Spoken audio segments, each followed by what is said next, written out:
দাদা কি আমাৰ ঘৰলৈ আহি আছা সোনকালে আহা দাদা তোমাক এবাৰ চাবলৈ মোৰ বৰ মন গৈ আছে ঠিক আছে আহা তেনেহলে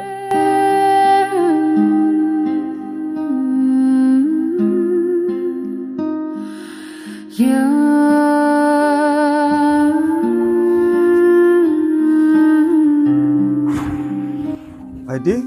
আহিলা দাদা আহিলো ৰবা ৰূপালী আপুনি আহি পালে যাওক কাপোৰখিনি হলাই হাত মুখ ধুই লওক গৈ মই আপোনাৰ কাৰণে চাহ অলপ বনাই আনো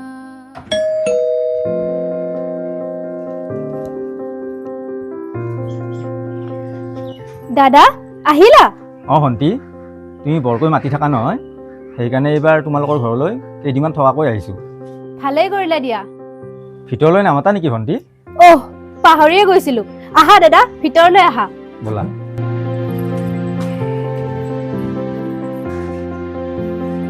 হেৰি দাদা আহিছে আহা দাদা ইয়াতে বহা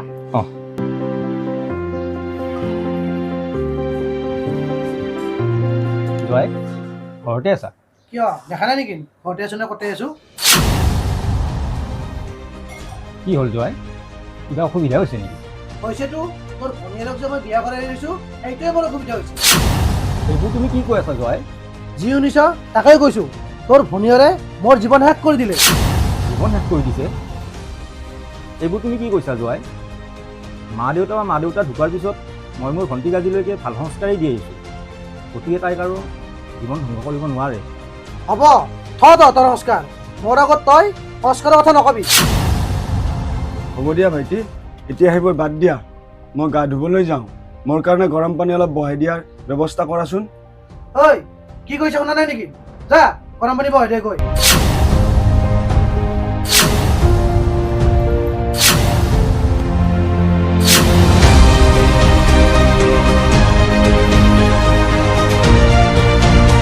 দাদা চাহ খোৱা ঐ তাক আগতে চাহ দিব লাগে নে দাদাই যে গৰম পানী কাৰণে ৰখি আছে দাদাৰ কাৰণে গৰম পানী আনি দিব লাগে হা যা এতিয়া সোনকালে গৰম পানীখিনি আনি দে গৈ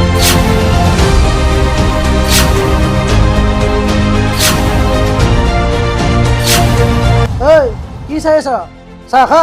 দামী দামী বস্তু দিছে দে ঘৰততো এইবিলাক বস্তু খাই নপোৱাই চাগে নে কি কয় দাদা দাদা বাথৰুমত আপোনাৰ কাৰণে গৰম পানী থৈ আহিছো আপুনি গাটো ধুই লওক গৈ হ'ব দিয়া বোৱাৰী কি হ'ল দাদা তুমি এতিয়ালৈকে চাহ খোৱাই নাই যে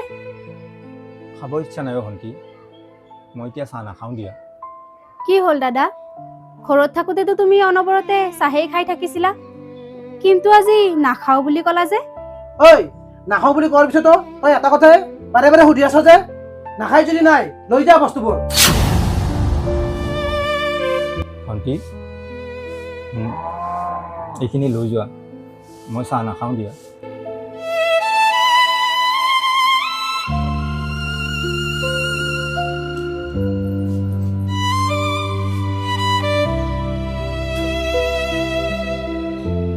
জয় তুমি ভণ্টিক কিয় এনেকুৱা ব্যৱহাৰ কৰি আছা তাই যে দুখীয়া ঘৰৰ ছোৱালী সেইকাৰণেই নেকি সময় কচোন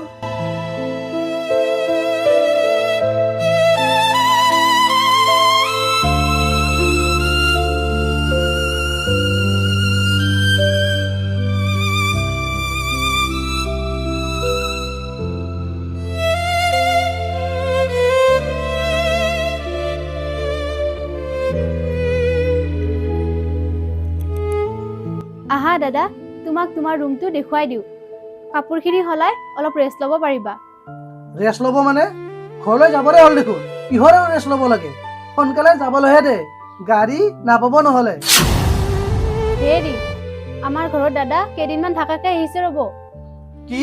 কেইদিনমান থকাকৈ আহিছে কিন্তু কাৰ পাৰ্মিশ্যন লৈ ইয়াত থকাকৈ আহিছে পাৰ্মিশ্যন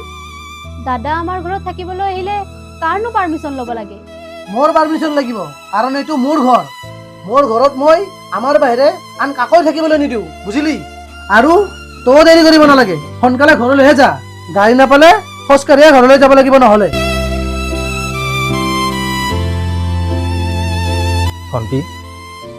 মই যাওঁ দিয়া, তুমি দুখ নকৰিবা। ভাবিছিলোঁ ভণ্টিৰ ঘৰত ভণ্টি আৰু জোৱাইৰ লগত দুদিনমান হাঁহি ফূৰ্তিত কটাম বুলি, কিন্তু জোৱাই ভণ্টিক তোমাৰ লগত বিয়া দিলে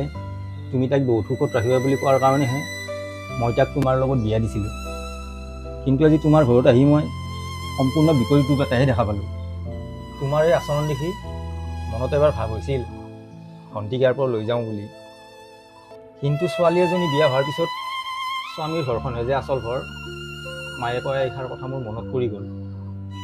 যিয়েই নহওক, তোমাক কথা এটা কওঁ, পাৰিলে ৰাখিবলৈ চেষ্টা কৰিবা। ঘৰত থাকোঁতে ভণ্টিক মই যিমান মৰমত ৰাখিছিলোঁ, পাৰিলে তুমিও সেইখিনি মৰম দিবলৈ চেষ্টা কৰিবা। সকলোৱে এৰি গ'লেও পত্নী কিন্তু সদায় স্বামীৰ কাষতেই থাকে। পত্নী কেতিয়াও স্বামীক অকলে এৰি থৈ গুচি নাযায়। মই যাওঁ দিয়া ভণ্টি, যাওঁ। আজিৰ পিছত হয়তো আৰু মই ইয়ালৈ কেতিয়াও নাহিম। আৰু ভগৱানৰ ওচৰত মই সদায় এটাই প্ৰাৰ্থনা কৰিম, তোমালোক যেন সদায় কুশলে থাকা। যাওঁ যাওঁ যাওঁ যাওঁ।